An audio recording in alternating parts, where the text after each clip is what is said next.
to get locked in, is what I'm expecting here. And no recon for Keria, so the respect ban coming through as Keria was explosive on that engage. You know, the follow-up after that initial engage from Oner, from Zeus. Look at Knight's face, man. He is so excited. It's like, again? Me? I get for me? Thank you. Serious? Have they even seen my bear tippers? Yeah, it's an interesting read from T1 that the Wukong was the problem in the any Wukong combination.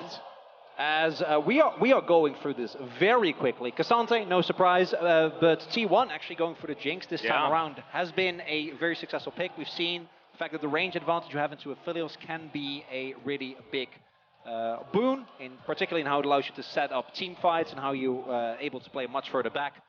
The aggressive threat though, particularly with Aphelios and any like the 100-0 potential, cast your mind back to game number 1, as looks like another Lulu in the works here.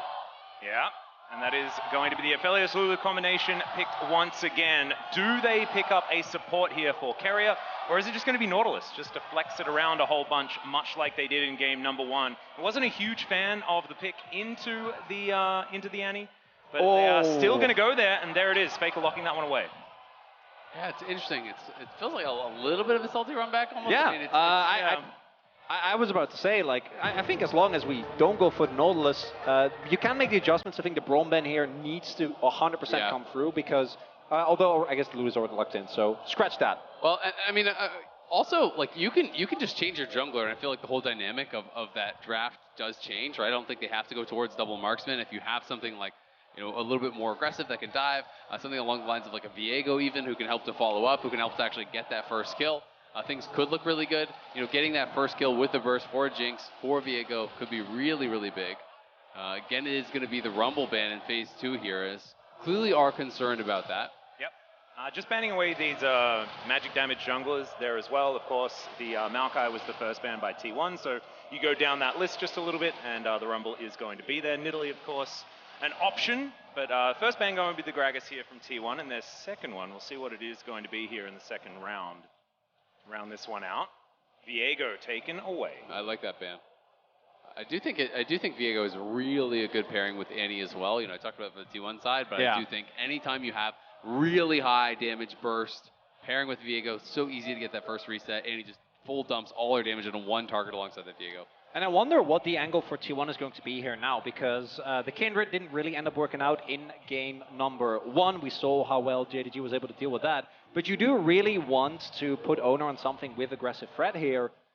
And Kha'Zix would be in the direction, but it remains as Oner, Rise Smile. Still, the magic damage being so heavily prioritized for T1 means that JDG, if they can pick up something in the ways of frontline here, can itemize very efficiently again. I think we're pretty much guaranteed to just get double beefy boys for the frontline, I think, for JDG. Like, they have clearly shown us how they want to play. I would not be surprised about, like, Sejuani, Ornn, or something along those lines.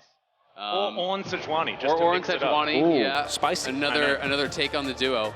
Zin's out. Never mind. So it is a very different look. So we want something maybe with a little bit more dueling power, potentially, to mix things up against this Kha'Zix. Zin can actually perform pretty well in frontliner during the ultimate, so... Not to mention paired with a Lulu. This is something that we saw at the height of Zin's prowess, was if you pick a Lulu, it gives him so much more longevity in these games. Crescent Guard, of course, giving you a lot of power in that department as well. So the Ornn is going to be paired alongside it. I like how balanced this draft is from JDG. Once again, they are just cleanly picking into their favorite archetype, as that is going to be Gwen insta-locked. No waiting, nothing like that. Zeus going to be taking that magic damage mantle towards the top side of the map.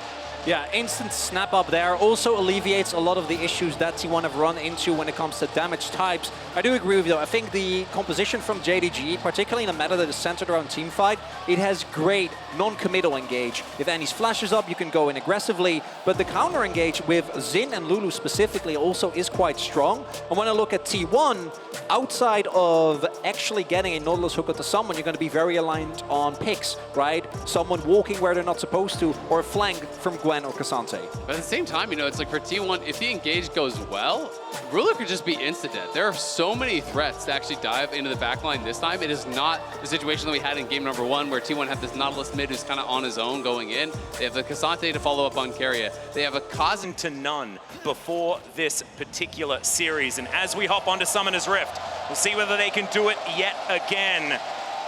They make their way out. Very cool, calm, and collected composition. The alliteration was unnecessary. I apologize. Definitely a lot of tools here in the early stages of the game.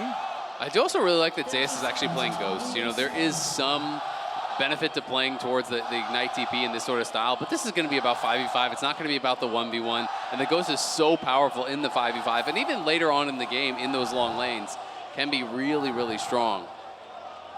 Also, yeah, also really like it because I think that particular when you're playing things like Gwen, you can feel very safe due to your E, right, and your W, but if you're too far up in top lane and you have Ignite, it still becomes very easily for a jungler, particularly with really strong ganks like the Zhao, to just take you down early. And I do think that if the Gwen starts falling behind, if we get far enough in the game, you're always going to be relevant, but the actual late game, we really haven't been reaching that much this tournament. It has much more been about like the team fighting between like what 25 and 35 minutes. Someone gets a decisive lead, and from that point on, you don't really get to play the game anymore. Yeah, the Gwens that we have been seeing though have been, you know, Bin, who has looked fantastic, and Doran, who has never really been our premier Gwen player. And we'll just have to see whether this is going to be some vintage Zeus Gwen towards this top side, because he hasn't played it so far this tournament and hasn't really been favoring it in the LCK this year as well. So I'm excited to see whether he can get back onto the carry side of these matchups. There's been a lot of tanks for our young man in the top lane for T1.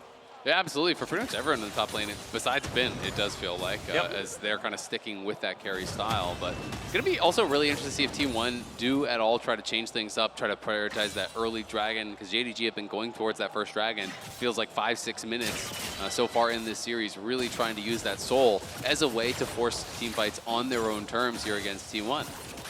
Also want to highlight, Guma has gone for Ghost, which the last time he played against any, if I remember correctly, did go for Cleanse.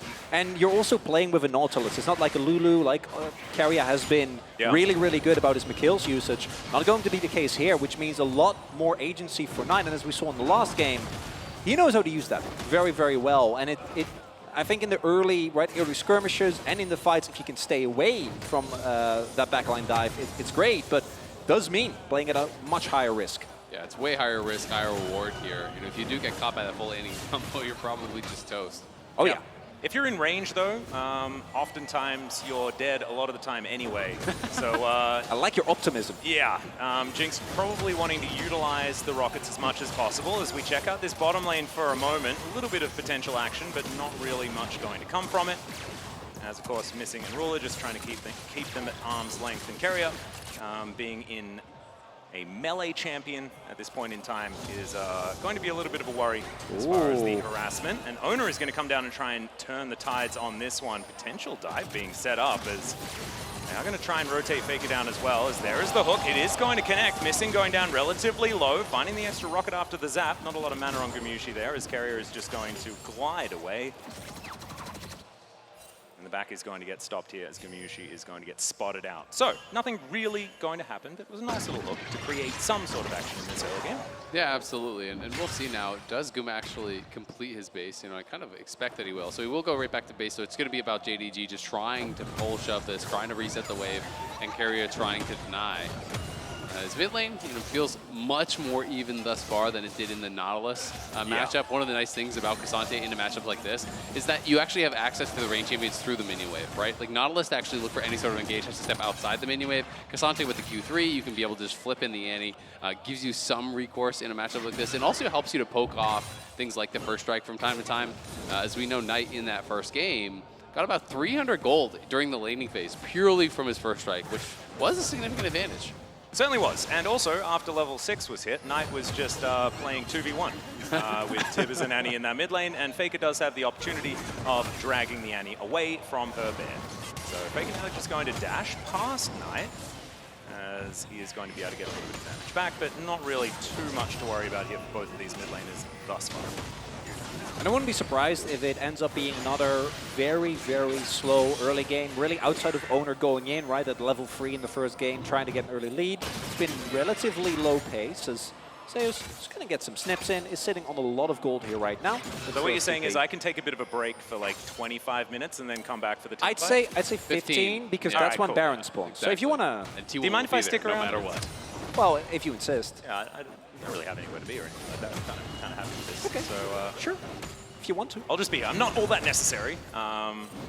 We'll see whether T1 and JDG are going to flip the script a little bit on that one, because it was just a little bit too intense for me, I'm not going to lie. I prefer having like a few skirmishes and things like this, where it's not just game over after one fight. Kanavi here towards his bottom side of the map, though, as Ruler is going to get zapped. T1, if they go in, would be really, really dangerous, but they are playing respectfully for the moment. Now channeling a bit of a back Keria. Okay, I was for... Yeah, it was feeling tense, but Oner now going to use this time to actually just start up the dragon. It is warded out, of course. The pink is over the pit, but we can see not going to be a contest here from JDG as Kanavi is just going back to base. So it will be T1 who is able to buck the trend. You know, they have the push on bot side. Yeah, Hook going to connect there as well. Flame Chompers to layer that CC. Polymorph going to come through as he flashes over the wall, but Gumayusi follows him, gets the heal. Rocket not going to connect there, as now it's Gumayusi in trouble. It's just going to get eliminated as Knight turns up in the nick of time. Ruler's going to get kidnapped, though Faker picks up the kill, and T1 answer. It's 1-for-1 with a Drake on top for T1. And T1 get greedy at the start there. They're like, we can take the dragon, and even without our Kha'Zix there, go for an aggressive play. And the teleport from Knight looks like it will turn it all around. Not actually enough damage available as Oner should be fine here. Gonna walk it off. But then, crucially, Faker with a flash isolates Ruler, and they're able to still get the 1-for-1 trade with the dragon going over to them. Yeah, both mid laners just going blow for blow there. It was a great TP from Knight, and also a really nice heal bait from Missing. He held that heal for such a long time that I do think really kind of made Guma a bit overconfident. As Oner will be forced out. Knight comes on the collapse. They're going to be able to defend the red buff here pretty easily. Yep, pretty comfortable there. I really love the separation of Ruler and Missing. We're going to check out the replay here and to see Missing's denial of the Gumayusi kill. Yeah, I mean, they get the hook, they get the chompers to follow it up, pink ward over the wall here. He waits till the ignite has actually already fallen off, then gets the full heal value. It's nice to see from Missing, no sort of panic play coming through. And then Knight arrives, and you think this could just be all JDG. They're going to get a kill on Faker as well. But Faker finds the flash all out, isolates Ruler, gets the kill, and survives with the same play. So beautifully done from the T1 mid laner.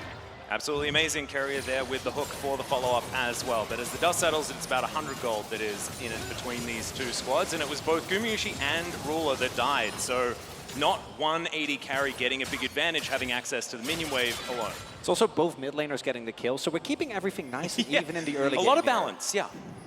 But this feels like really the first time that, you know, T1 do have the edge as far as farm in the bot lane. It does feel like they're really creating a little bit of pressure here on that bottom side with Keria playing the Nautilus, and Oner already taking the dragon on bot. Is up towards this top side. Kanavi, though, oh, that was really close. I'm not sure if he would have taken it, but... Yeah, Whim Comes Lightning just going to graze the backside of the Kha'Zix, who's going to now start off his popcorn chickens. It looks like Shelly going to get a bit of respite for the moment, as we haven't really had a look at this top side of the map. Having a look at the CS numbers, it is going to be the Gwen that is starting to pull out ahead, and she will become a problem as this game goes on. Make no doubt about that, but 369 has a lot more teamfight agency and a lot more engage potential as this game goes on as well, so it depends who gets to play their game as we move towards the later stages. Might be looking at a 4v4. Keria now has made his way over. He is level 6 and Missing is not, so I think it's a good call from JDG not to try and flip the game here at a Herald, which I say because I've seen that happen a lot, although...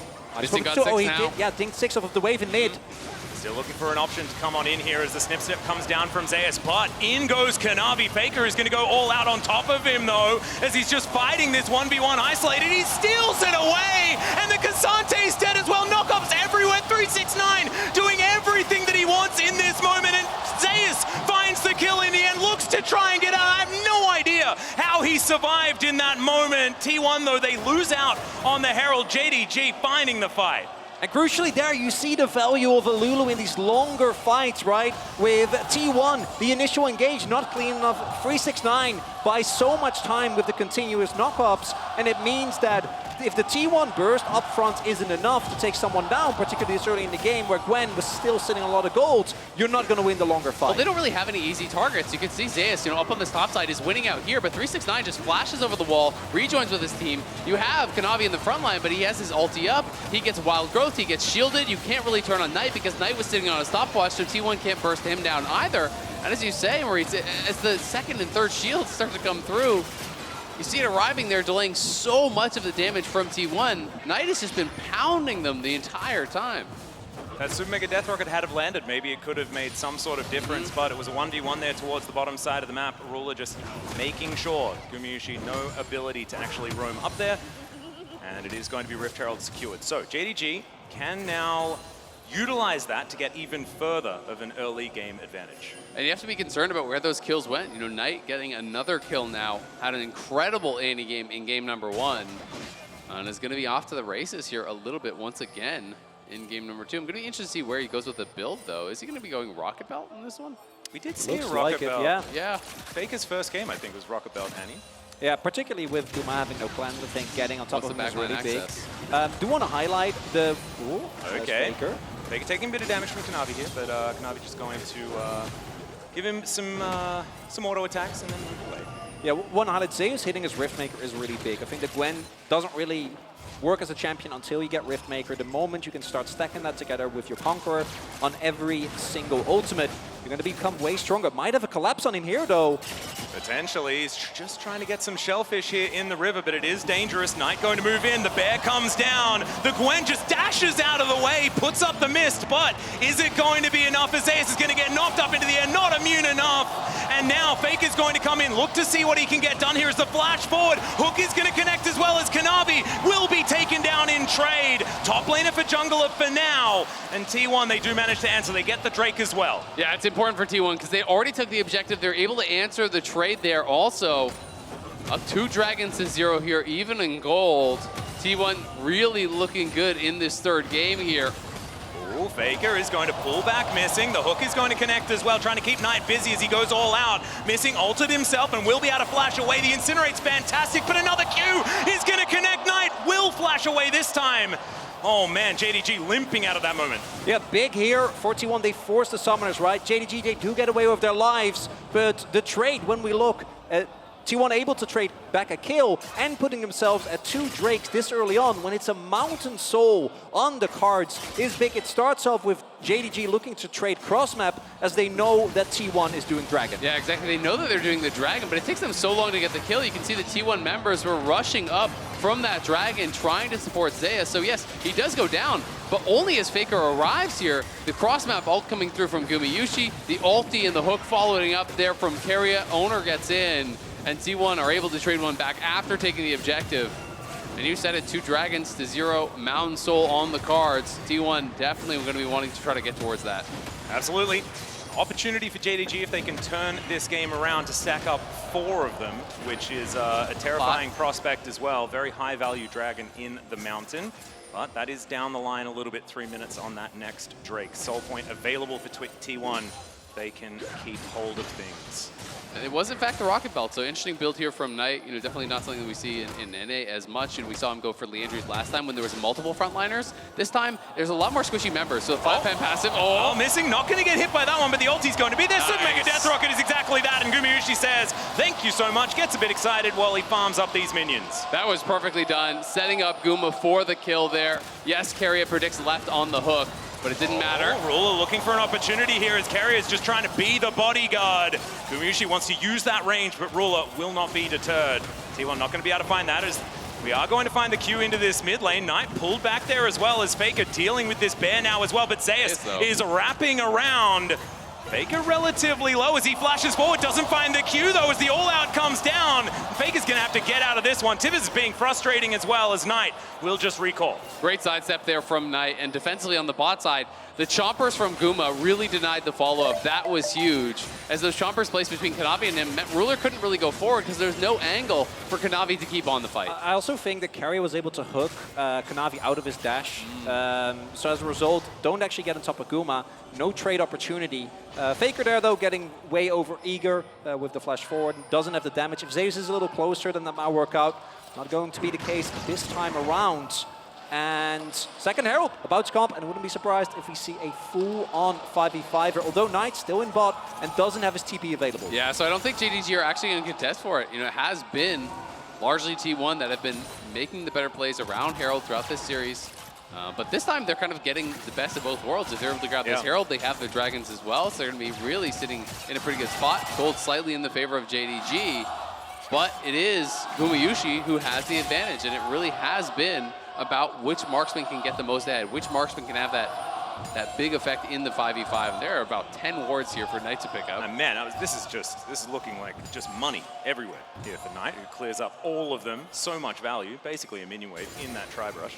You love to see it. T1 though, they're going to move over and look for Shirley. And over the wall goes 369, and he's looking like he wants a rumpus. We'll see whether he does get one as Kanavi moves on in here as well. Zeus on the flank angle. T1 are going to back away. And Shirley gets back into her cove. Knight doesn't quite have his flash, so I'm sure JDG would love to delay for that. It's only up in a few seconds. Well, now missing in that brush. Knight off to the side. Does have Tibbers at the ready. Teleport to get into the back of this pit. Faker is going to turn up now as Oner just walks over, presses the smite button. Faker now looking to try and get out of here. He should be able to do so, or maybe he doesn't have to because he's so tanky. Zap is going to connect onto Kanavi as they're just having a battle 1v1 in this Baron pit. 369 wanting to escape. There's the knockback from Faker. Double knock-up to come forward on the wombo combo. Will connect. The Kha'Zix going to go down. Keria will follow Faker. Takes missing out of the fight, but now it's Ruler he has to contend with. And Ruler should be able to land a couple of autos. Gets the double kill. And JDG win again. JDG bide their time so incredibly well there. Knight was missing his flash at the beginning of that fight. They wait until the exact moment it comes up. He finds the two-man stun. They have the knockups to follow through. And again, JDG's team fighting around this Annie has been immaculate.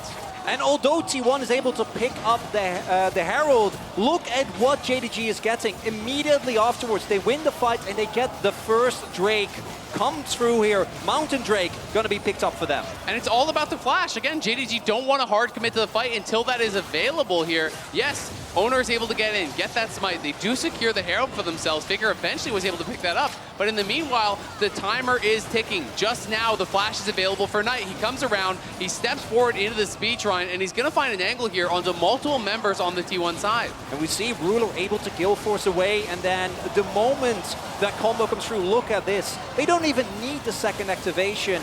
Oner goes down right from the get-go, and the moment that you lose the threat of Keria, right, if you can't see someone, you're gonna get taken down. Ruler is completely unmatched, and T1, they already got the objective, right? And maybe you have to give up Faker, that would have been the end of the world, but instead, cost them a lot more. Absolutely, and despite the fact Gumu was clearly very well aware of the threat from Knight, he was positioned very far back, but Oner has got to pay respect on that Kha'Zix as well. The Kha'Zix is extremely squishy, and if you get caught in that combo, that is a juicy pick to get as well here for JDG.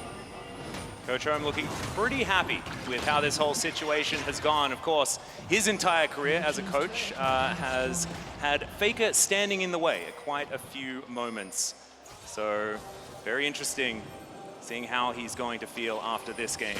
Because JDG could be at match point, or T1 could get there themselves. Knight just standing his ground, feeling pretty happy. Zeus still looming in this game, and I feel like the Gwen could be a huge problem, or couldn't, or may not be that factor as well. We'll just have to see how things continue, because if they find a way to mitigate Zeus, it could be a very, very difficult game for T1.